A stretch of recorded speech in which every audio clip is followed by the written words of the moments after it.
contest was so clearly fixed that every other competitor and many of the fans in the audience raised a fuss. Arnold definitely didn't deserve first. Cole and Mentzer were in great shape. So I thought really the contest was between Mentzer, Cole, and myself. The iconic rivalry between Arnold Schwarzenegger and Mike Mentzer, two legendary bodybuilders, has become a popular topic among fans of the sport. Their first clash took place during the much-discussed and hotly contested 1980 Mr. Olympia competition, which remains one of the most debated events in bodybuilding history.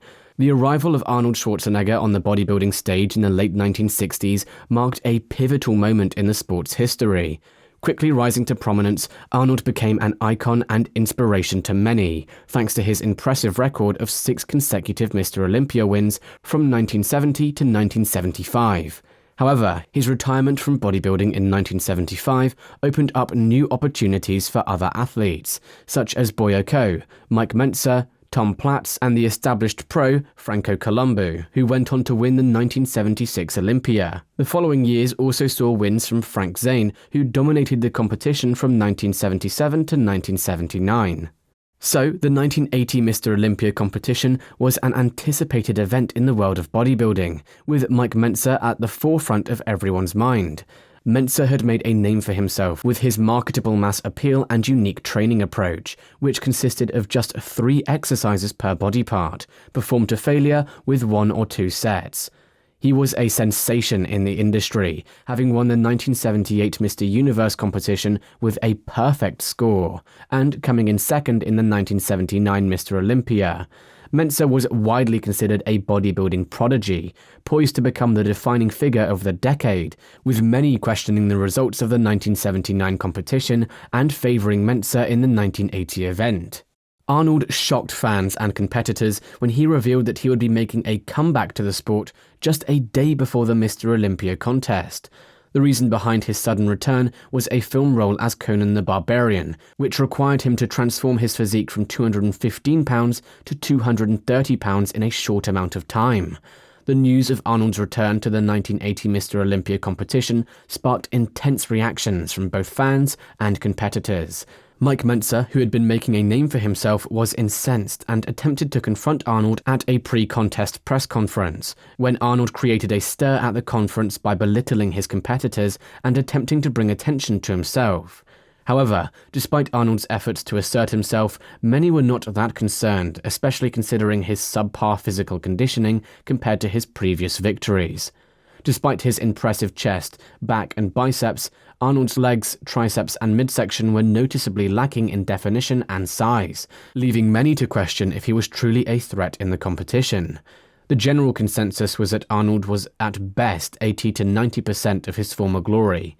To the surprise of many, the final contenders at the 1980 Mr. Olympia competition were Chris Dickerson and Arnold Schwarzenegger. While previous champions Frank Zane and favoured contenders like Mike Mentzer and Boyko with his impressive physique were left out of the running. Despite widespread disbelief that Arnold, who many believed did not even deserve a top 5 finish, would make it to the final 2, he emerged as the winner. This outcome was met with boos from the audience and disapproval from fellow competitors, who felt that Arnold's physique lacked the size and definition that he was once known for.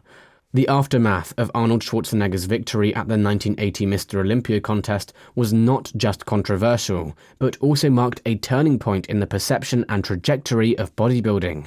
The competition sparked outrage among fellow competitors such as Frank Zane, Mike Mentzer, Boyko and Walker, who vowed to boycott the 1981 contest. The victory was met with widespread criticism in bodybuilding and fitness circles. The CBS film crew refused to produce the recordings upon returning to the US, fearing that the contest was rigged in Arnold's favour. Mike Mentzer expressed his disappointment and frustration with the outcome of the 1980 Mr. Olympia contest. He claimed that the majority of those in attendance, excluding the judges, did not have Arnold in their top 5, and that the audience expressed their disapproval by booing. Mentzer also highlighted various inconsistencies, such as close relationships between the judges and Arnold. He further said, "I could quote other anomalies, but possibly the most pertinent is that CBS Sports flew halfway around the world to tape the event and then never televised it. The word was they were convinced it was a fix. The record may show Arnold Schwarzenegger as a 1980 Mr. Olympia champion, but he wasn't the best bodybuilder on stage that day. Not by a mile. Many fans were unaware that the 1980 competition would mark the end of Mentzer's competitive career. The controversy surrounding the contest led to his early retirement from bodybuilding. Tragically, Mike passed away on June 10, 2001. How many hours a day do you have to work to develop a physique like that? Well, most bodybuilders train at least 3 hours a day, 6 days a week, but I only train a total of 3 hours a week. Okay, what do you do during those hours? Train very hard.